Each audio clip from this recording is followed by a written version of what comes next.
پہلی بات میں مولانا سے معذرت کے ساتھ عرض کروں گا، مولانا نے فرمایا تھا کہ یہاں ایمان بہت ہے، نمازی اکثریت میں ہے، مجھے ادب کے ساتھ اختلاف ہے، ایمان نہیں ہے، یا قرآن جھوٹا ہے یا ہم میں ایمان نہیں ہے۔ قرآن کہتا ہے انتم الاعلون ان کنتم مومنین، اگر تم مومن ہوگے تم ہی سربلند رہو گے، ہم تو سربلند نہیں ہیں، تو کیا کہیں گے قرآن جھوٹا ہے؟ ایمان نہیں ہے۔ ہمیں موروثی عقائد مل گئے ہیں اپنے والدین سے، ہم by birth accident of birth مسلمان ہو گئے ہیں، ہم نے اسلام کی کوئی قیمت نہیں دی ہے، اسلام کو کوئی تکلیف جھیل کر اپنے لیے اختیار نہیں کیا ہے۔ پہلا مرحلہ ہے یا ایھا الذین آمنوا آمنوا باللہ ورسولہ والکتاب الذی نزل علی رسولہ، اے ایمان والو ایمان لاؤ۔ ایک درجے میں تو ایمان والے ہو کہ اقرار باللسان کر رہے ہو، آمنت باللہ کما ہوا باسمائہ وصفاتہ وقبلت جمیع احکامہ، اقرار باللسان وتصدیق بالقلب۔ آمنت باللہ وملائکتہ وکتبہ ورسلہ والقدر خیرہ وشرہ من اللہ تعالی والبعث بعد الموت، لیکن یہ اقرار باللسان ہے، کبھی ذرا دلوں میں جھانکو، تصدیق بالقلب ہے۔ تصدیق بالقلب ہو جائے تو زندگی کا نقشہ بدل جائے گا، سوچ بدل جائے گی، ترجیحات بدل جائیں گی۔ آج زندگی سب سے عزیز ہے، پھر شہادت کی موت اس سے کہیں زیادہ عزیز ہوگی۔ نشان مرد مومن بات گویم جو مر گایت تبسم بر لبے اوست۔ تو پہلا مرحلہ ہے ایمان کی تجدید، ایمان کو تازہ کرو، ایمان کو تازہ کرو، اور اس کے لیے منبع اور سرچشمہ قرآن حکیم۔ هو الذی ينزل علی عبدہ آیات بینات لیخرجکم من الظلمات الی النور۔ قرآن سے ہی لوگوں کو بلاؤ، تلاوت آیات کے ذریعے سے لوگوں کو کھینچو، یہ میگنیٹ ہے جو سلیم الفطرت لوگوں کو کھینچ لے گا، پھر اسی کے ذریعے سے تزکیہ کرو۔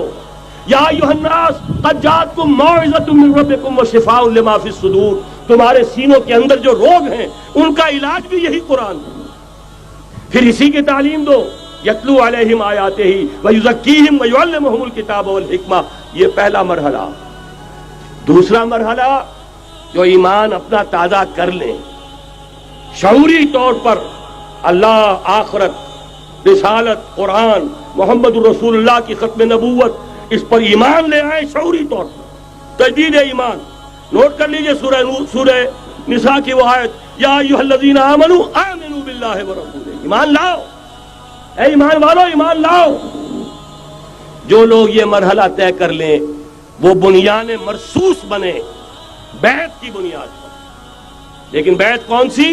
بیعت جہاد۔ یہ جو بخاری شریف میں ترانہ آیا ہے صحابہ کرام کا، غزوہ خندق میں جب صحابہ کدالیں چلا رہے تھے، خندق کھودی جا رہی تھی، تو ان کی زبانوں پر ایک شعر تھا، نحن الذین بایعوا محمدا علی الجہاد ما بقینا ابدا، ہم وہ ہیں جنہوں نے محمد سے بیعت کی ہے جہاد کی، جب تک جان میں جان ہے جہاد جاری رہے گا۔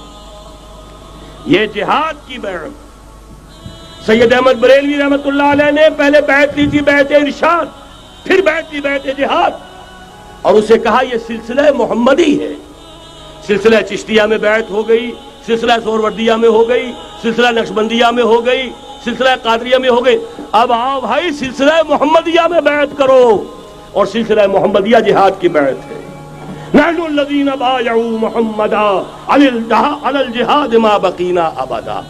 اس جہاد کی بیعت سے منظم ایک امیر کا حکم، بایعنا رسول اللہ صلی اللہ علیہ وسلم علی السمع والطاعۃ فی العسر والیسر والمنشط والمکرہ وعلی اثرۃ علینا وعلی لا ننازع الامر اہلہ وعلی ان نقول بالحق اینما کنا لا نخاف فی اللہ لومۃ لائم۔ ایک حدیث متفق علیہ، بخاری میں، مسلم میں بھی، یہ ہے وہ اسلامی حزب اللہ کا دستور۔ نمبر 3 کام کیا ہوگا؟ جہاد، جماعت بن گئی جہاد، لیکن جہاد کا پہلا مرحلہ ہے جہاد باللسان، زبان سے جہاد، دعوت، تلقین، نصیحت، اور ان سب کا مرکز و محور قرآن۔ جہاد بالقرآن، جہاد باللسان، جہاد بالقرآن۔ فلا تطع الکافرین وجاہدہم بہ جہادا کبیرا۔ اے نبی آپ ان کافروں کی باتیں نہ سنیے، ان کے کہنے میں مت آئیے، ان سے کوئی اثر قبول نہ کیجیے، اور ان کے خلاف جہاد کرتے رہیے اس قرآن کے ذریعے سے۔ بہت بڑا جہاد 13 برس تک جہاد ہوتا رہا ہے قرآن کے ذریعے سے۔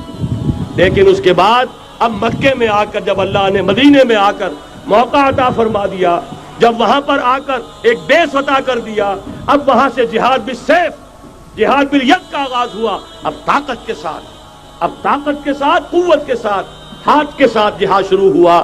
اس میں آخری بات عرض کر رہا ہوں، آج کے دور میں اس کی ایک شکل تو وہ تھی جو حضور کے دور میں تھی، 313 کے مقابلے میں 1000 یا 4000 3000 آ گئے تھے احد میں، ادھر سے 1000 نکلے تھے، بعد میں 300 چلے گئے واپس، تو 700 رہ گئے۔ آج کا معاملہ کچھ ذرا مختلف ہے۔ نمبر 1 تو یہ کہ جو حکمران ہے وہ خود مسلمان ہے۔ صدام حسین بھی دستی پھیرتا ہوا فوٹو کھنچواتا ہے، کیا کرے؟ بے نظیر بھٹو کو بھی کسی نے آج تک کافر تو نہیں کہا، چاہے وہ کفریہ کلمات کہتی رہتی ہے۔ اسلامی شاعر کا مذاق اڑانے کے بعد اور کون سی کسر رہ گئی؟ لیکن فتویٰ کسی نے لگایا نہیں۔ اسی طریقے سے حسنی مبارک کو بھی کسی نے نہیں کہا کہ کافر ہے۔ لہذا مسلمان ہی حکمران ہے نمبر 1۔ وہاں یہ تھا ایک طرف کافر، ایک طرف اہل ایمان، کلیئر کٹ جو ہے معاملہ موجود تھا۔ دوسرے یہ کہ یہاں سٹینڈنگ آرمیز ہیں، پیراملٹری فورسز ہیں۔ وہاں کیا تھا؟ ادھر بھی والنٹیئر، ادھر بھی والنٹیئر۔ کوئی سٹینڈنگ آرمی، کوئی ٹرینڈ آرمی موجود نہیں تھی۔ 313 بھی والنٹیئر تھے، 1000 بھی والنٹیئر تھے۔ البتہ یہ کہ اسلحہ کا فرق تھا۔ لہذا آج کی دنیا میں معاملہ، اس کی ایک مثال ایرانیوں نے پیش کر دی ہے، اور وہ ہے یک طرفہ جنگ، غیر مسلح، پرامن، منظم احتجاج۔ سڑکوں پر نکل آئیں گے جب طاقت ہوگی کہ اب نہیں چلنے دیں گے اس نظام کو، نہیں دیں گے ٹیکس، نہیں چلنے دیں گے ان بینکوں کو، پکیٹنگ ہوگی، گھراؤ ہوگا، نہیں چلنے دیں گے، سود حرام ہے، اللہ اور اس کے رسول کے خلاف اعلان جنگ ہے، نہیں چلنے دیں گے۔ لیکن اس کے لیے پہلے طاقت ہو، صداقت کے لیے جس دل میں مرنے کی طرف، پہلے اپنے پیکرے خاکی میں جاں پیدا کرے۔ محمد عربی نے مکے میں نہیں شروع کر دیا تھا جہاد صلی اللہ علیہ وسلم، حالانکہ 150-200 آدمی تو وہاں بھی موجود تھے، لیکن یہ کہ نہیں، آپ حالات، عالم اسباب ہے، اس کا جائزہ لے کر کوئی قدم اٹھائیں گے۔ قرآن میں خود کہا گیا ہے، اے مسلمانوں، پہلے تم 10 پر 1 بھاری تھے، اب تمہارے اندر الآن فیکم ضعفا، اب کچھ کمزوری آ گئی ہے، اب 2 پر 1 بھاری رہے گا۔ لیکن کمزوری اسی وقت آ گئی تھی، اوسط جو ہے کم ہو گیا۔ نئے جو مسلمان ہوئے تھے ان کی وہ پختگی تو نہیں تھی جو مکے کے مہاجرین کی تھی، جو ان آزمائشوں کی بھٹیوں میں سے گزر کر آئے تھے، جو کندن بن کر نکلے تھے ان آزمائشوں کی بھٹیوں سے۔ لہذا جان لیجئے آج کے دور میں جہاد بالید، یک طرفہ جنگ کی صورت میں ہوگا، اور اگر ایرانیوں نے کر کے دکھا دیا تو ڈوب کر مر جانے کا مقام ہے سنی مسلمانوں کے لیے کہ وہ نہ کر سکے۔ جب بھی میں بات کرتا ہوں کہتے ہیں یہاں نہیں ہو سکتا، کیوں؟ یہاں کوئی صاحب ایمان نہیں، یہاں کوئی صاحب غیرت نہیں، کوئی صاحب حمیت نہیں۔ میرے نزدیک جھوٹ ہے۔ جانے دینے کے لیے تو نظام مصطفیٰ میں بھی آ گئے تھے، نام نہاد نظام مصطفیٰ تحریک، ہر جس نظام مصطفیٰ تحریک نہیں تھی، وہ صرف بھٹو کے خلاف ایک تحریک تھی، ورنہ ولی خاں ہو، پیر پگاڑا ہو اور اصغر خاں صاحب ہو، یہ نظام مصطفیٰ کے ماننے والے، قائم کرنے والے، وہ صرف بھٹو کے خلاف تحریک تھی۔ لہذا اس میں بھی مسلمانوں نے جانیں دے دی، تو اب آپ سوچئے کہ پھر کوتاہی ہماری ہے، ہم نے راستہ ان کے سامنے رکھا نہیں، بات واضح کی نہیں، لوگوں کو عمل کے لیے ابھارے، راستہ بھی تو دکھائیں۔ نمبر 1، ایمان کی تجدید بذریعہ قرآن۔ وہ جنس نہیں ایمان جسے لے آئیں دکانیں فلسفہ سے، ڈھونڈے سے ملے گی عاقل کو یہ قرآن کے سیپاروں میں۔ مولانا ظفر علی خاں کا ایک شعر پہلے پڑھا تھا میں نے کہ نور خدا ہے کفر کی حرکت پہ خندزن، پھونکوں سے یہ چراغ بجھایا نہ جائے گا۔ انہی کے شعر پر تقریر ختم بھی ہو رہی ہے۔ ایمان کا منبع اور سرچشمہ قرآن۔ وہ جنس نہیں ایمان جسے لے آئیں دکانیں فلسفہ سے، ڈھونڈے سے ملے گی عاقل کو یہ قرآن کے سیپاروں میں۔ تجدید ایمان بذریعہ قرآن، اجتماعیت بذریعہ بیعت، بیعت جہاد، بیعت سمع و اطاعت فی المعروف۔ نمبر 3، جب تک طاقت کافی نہیں ہے جہاد باللسان، کہو تو صحیح یہ فحاشی خدا کے لیے ختم کرو، کہو تو صحیح اخبار والوں سے جا کر ہاتھ جوڑ کر یہ کیا تم رنگین تصویریں شائع کرتے ہو نوجوان لڑکیوں کی، یہ کون سا تمہیں ثواب ہو رہا ہے، تم نے کس چیز کو ذریعہ بنایا ہے اپنی کمائی کا اور اپنی دولت کے حصول کا، کہو تو صحیح نہ سنے۔ بہرحال اللہ تعالیٰ کے ہاں تمہارے کہنے کا یہ جو نہی عن المنکر باللسان ہے تمہیں تو اجر و ثواب ملے گا۔ اور جب طاقت اتنی ہو جائے کہ ٹکر مول لینے کی پوزیشن میں ہو تو نکل آؤ، گھیراؤ کرو۔ شیعوں نے پاکستان میں بھی کر کے دکھا دیا، 50,000 نے جا کر سول سیکریٹریٹ کا گھیراؤ کر لیا۔ ابھی ماشاء اللہ جوان تھا، بوڑھا نہیں ہوا تھا، کل 3 برس، اور بڑے تنتنے کے ساتھ ضیاء الحق صاحب لے کر آئے تھے آرڈیننس، زکوٰۃ آرڈیننس۔ 50,000 نے جا کر گھیراؤ کیا۔ اگر ہمیں کمٹمنٹ نہیں دو گے کہ ہمیں ایگزمپٹ کیا جائے گا، نہیں اٹھیں گے، مارو گولیاں، مارو جتنوں کو مارنا۔ چیف مارشل اللہ ایڈمنسٹریٹر کی ناک رگڑی گئی زمین میں، کمٹمنٹ دی کہ جی میں آپ کو کر دوں گا، ایگزمپٹ کر دوں گا، وعدہ ہے، تب اٹھے۔ یہ ہے راستہ کام کرنے کا، یہ ہے طریقہ، لیکن تنظیم ہو، موب نہ ہو۔ ایسا نہ ہو جو ہوا مالاکنڈ میں، بیچارے صوفی محمد صاحب کہتے ہیں میں نے تو کسی کو گولی چلانے کا حکم دیا ہی نہیں، یہ گولیاں ویسے چل پڑی، اور اس کے بعد ایک ایک مورچے پہ جا کر ہاتھ جوڑ رہے ہیں امیر صاحب کہ خدا کے لیے باہر نکلا اور نہیں آ رہے۔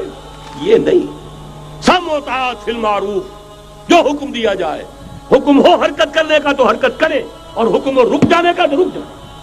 اگر یہ نظم جماعت نہیں ہوگا خیر وجود میں نہیں آئے گا، قربانیاں ہوں گی اور ضائع جائیں گی۔ چنانچہ ایک اخباری انٹرویو کی روح سے انہوں نے خود کہا یہ جانیں جو ہیں شہادت کی نہیں، یہ جانیں ضائع گئیں۔ حالانکہ مجھے اختلاف ہے، اس کو کہنا یہ چاہیے تھا کہ جس نے بھی خلوص میں اگر غلطی کی ہے بہرحال اللہ کے ہاں اس کا جو ثواب محفوظ رہے گا، جان دینا آسان کام نہیں ہے، لیکن یہ ضرور ہے کہ نظم کے بغیر دی گئی ہے اس کا دنیا میں نتیجہ نہیں نکلے گا۔ تو یہ میں نے عرض کیا آپ سے 4 نکات: تجدید ایمان بذریعہ قرآن، اجتماعیت بذریعہ بیعت جہاد اور بیعت سمع و اطاعت فی المعروف۔ پھر جب تک طاقت کافی نہیں، نہی عن المنکر باللسان، مظاہرے کرو، لوگوں کو جا کر روکو، ہاتھ جوڑو، خوشامد کرو، باز آ جاؤ، منکرات کو چھوڑ دو، اللہ کے غضب کو دعوت نہ دو، اللہ کے غصے کو نہ بھڑکاؤ۔ لیکن جب طاقت کافی ہو جائے، منظم جماعت جو جانے دینے کے لیے تیار ہو، جو اپنے سینوں پر گولیاں کھانے کو تیار ہو، پھر میدان میں آئیں گے، پھر کہیں گے یا یہ منکرات نہیں یا ہم نہیں، یا تخت یا تختہ، اس کے سوا تیسری بات پھر کوئی نہیں ہوگی۔ اور اس کے لیے یہ ون سائیڈڈ وار، یک طرفہ جنگ ایرانیوں نے کر کے دکھا دی، ہلکی سی جھلک ہمیں بھی پاکستان میں دکھا دی۔ اب بھی اگر ہم کہیں کہ ہمارے سامنے راستہ نہیں ہے تو یہ سوائے اس کے کہ اپنے آپ کو، وہ جو اقبال نے کہا پتہ نہیں نام کیا ہے اس کا، خدا فریبی کہ خود فریبی، عمل سے فارغ ہوا مسلمان بنا کے تقدیر کا بہانہ۔ راستے تو صاف ہیں، نشانات راہ بھی اب تو سامنے موجود ہیں، اگر اس کے باوجود ہم حرکت نہیں کرتے تو سارا قصور ہمارا اپنا۔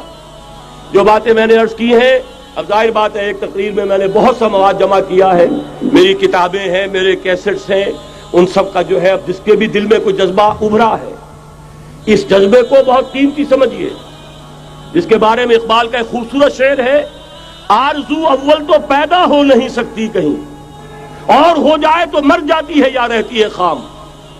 اس لیے کہ یہ ماحول ایسا ہے، یہاں بری آرزویں پروان چڑھتی ہیں، دولت کی آرزو، شہرت کی آرزو، جائیداد کی آرزو اور اقتدار کی آرزو، لیکن یہ کہ کبھی دینی اگر جذبہ ابھرتا بھی ہے تو ماحول اسے غذا نہیں دیتا، آکسیجن نہیں ہے، وہ پودا مرجھا جاتا ہے۔ لہذا جس کے دل میں بھی وہ جذبہ ابھر آیا ہو اس کو مضبوطی کے ساتھ اس لمحے کو امر بنا دیجئے۔